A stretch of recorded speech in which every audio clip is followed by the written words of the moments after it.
Today I want to discuss how zeroing out can help you lose weight or stop a bad habit.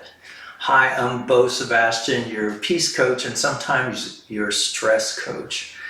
Zeroing out is the theory I teach in my books and in my seminars that clears the brain of information that you don't need, so you can replace it with life-giving, empowering thoughts.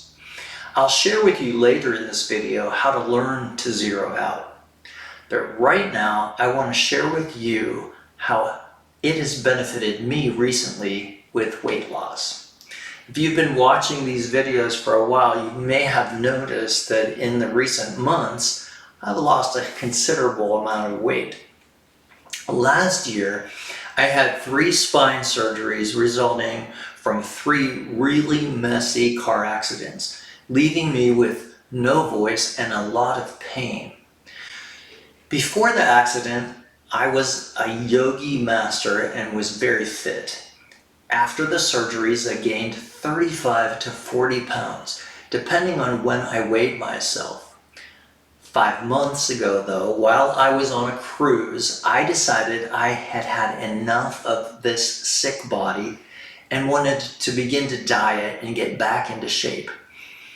Can you imagine on a cruise where most people gain 5 to 7 pounds?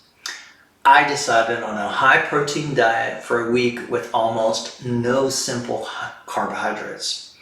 When I wanted something sweet, I ate a gluten-free vegan dessert, which was enough to satisfy the cravings. I drank a lot of tea and walked everywhere, especially up and down steps, as we were on the 9th floor. Trust me, at the beginning, I was huffing and puffing like I had never exercised before. My heart was weak and I had to strengthen it. We walked everywhere, especially on destinations. I also started to stretch some more in the room, trying to get back some of the poses that I used to do in yoga. I made up my mind what I was going to do and did it. By the time the cruise was over, I had already lost 7 pounds in 7 days, what most people would have gained. This was the impetus to get back to the gym, buy tennis rackets and start playing tennis, and start walking each morning. And one other thing that I did, which most people don't do, is I fasted until noon every day. In the morning when I woke up, I drank 1 cup of coffee with oat milk in the morning before my walk. After my walk, I drank water with 2 teaspoons of mother vinegar, that's that foggy vinegar, apple cider, and 2 teaspoons of lemon. After which I tried to drink about 32 ounces of room temperature water before I ate at noon. Okay, so first month I lost about 10 pounds total. 7 on the cruise, and then it took me about another 3 weeks to get 3 more pounds off. The first came off quickly, and then the next 3 came off pretty slowly. As I began to exercise, though, I was trying to figure out what to eat and when to eat it. I'd maintained primarily a vegan-vegetarian diet before I started this, but I added fish at this time because I thought I was eating too much tofu, manufactured vegan meat, and eggs. I got off of almost all milk-based products, keeping just the plant-based milk and cheese. I was trying hard. My body just lacked the stamina to maintain the exercise I needed to lose weight. This is when the thoughts of eating poorly and not caring came back in. I would zero out then.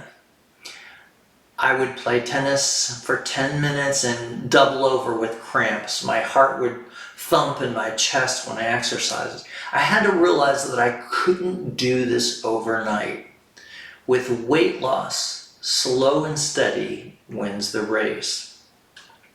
The next couple months I focused in on maintenance instead of losing weight.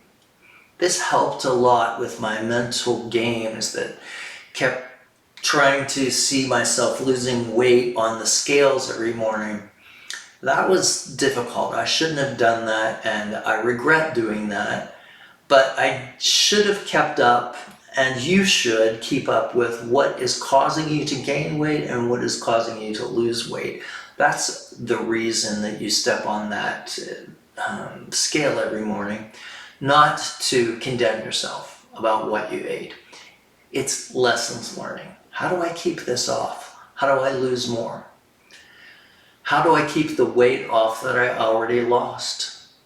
I certainly had to maintain eating the same or eating less. I had to continue to exercise and maybe even drink more water, which fills your stomach and makes you feel less hungry and keeps you hydrated while you exercise. That was something I had to learn in this process. My morning walks went from halfway around the golf course to 3/4 to all the way around in about a month. Before I walked, I would always spend about 5 minutes stretching. One morning, after I took off another 5 pounds, I decided to see if I could run a little. I would run until I was tired, then stop and walk. I did this for 2 months. This kind of hard work continued to strengthen my heart. Another benefit, I could play tennis longer. I also became better and better at tennis. I often played up to an hour in the early evenings just before the sun went down, working up a heavy sweat. This is when the last 10 pounds began to come off. I maintained the exact same diet, but just kept running more every morning and sweating the pounds off. Exercise was the key.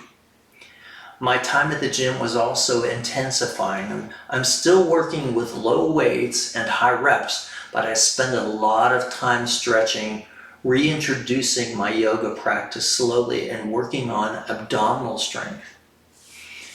I'm going to be 64 in 2 weeks, but now 5 months later, I've lost 35 pounds.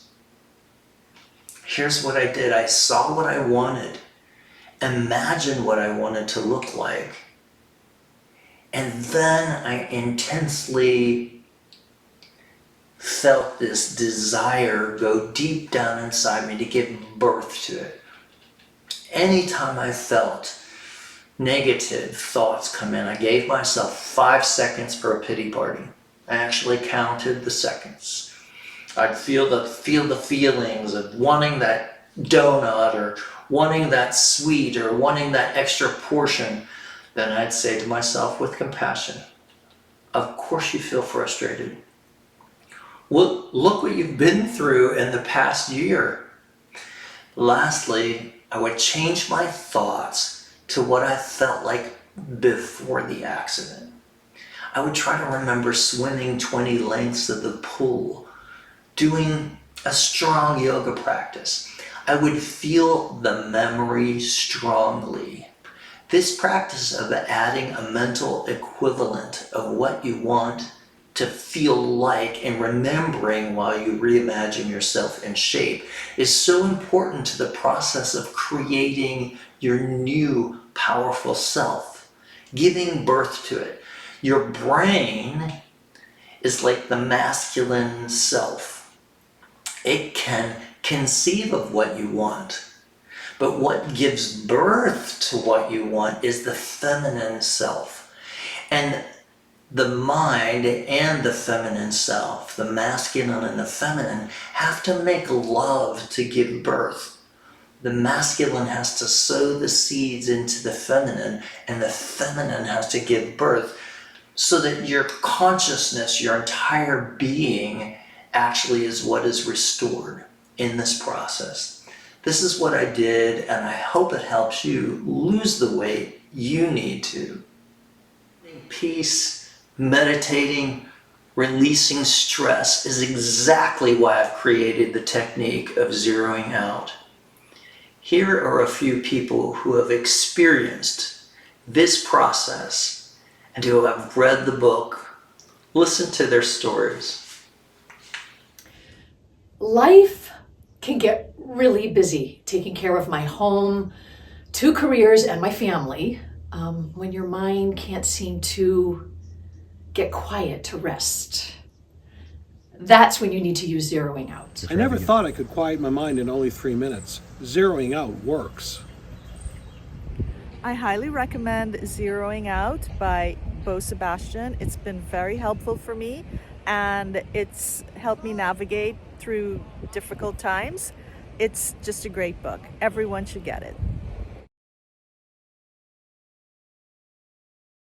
I tried the zeroing out technique, and I have to say it was surprisingly effective and very simple. On those days I'm going 90 to nothing and I just need to slow my brain down for a minute to get back on track. This really has helped me to do that.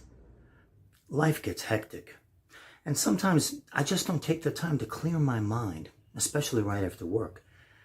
The zeroing out method helps me to leave my work at work, so I have a clear mind for the people at home I love. I've been dealing with clutter in my mind for a long time now. Zeroing out, stop stress in 3 minutes, has completely cured me. Now I can meditate, get quiet, and I'm even sleeping better. I can't believe how much zeroing out has helped me reduce stress. You've got to try it. Work for me can get time-consuming and stressful at times, but zeroing out has really changed the way I look at my schedule and my time. Now I can leave my work at work, and I have more time and peace of mind to deal with the people that I care the most about.